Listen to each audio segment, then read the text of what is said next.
আপনার কপালে 14 শিখের ভাত আছে। কারণ এই বাড়ি ভাড়া নিছেন আপনি, আমি হইছি ভাড়াটিয়া।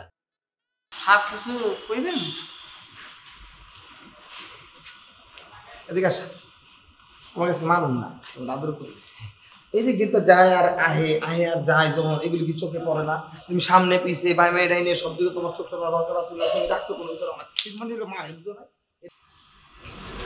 আচ্ছা আরে বস বস। আচ্ছা আমি আসলে বুঝলাম না সমস্যাটা দিন দিন চেপে জিকে আসছিস কালকা একটা সমস্যার সমাধানের একটা পথ দেখা না।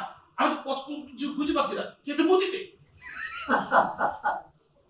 ভাই আপনার মধ্যে তো মহামানব বলে চলবো।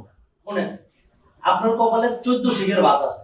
কারণ এই বাড়ি ভাড়া নিছেন আপনি, আমি হইছি ভাড়াটিয়া। এবার ঠেলা আপনি সামলান। আচ্ছা আমি তোকে একটা কথা বলি, আমাকে এরকম হঠাৎ করে ভয় দেখাস না।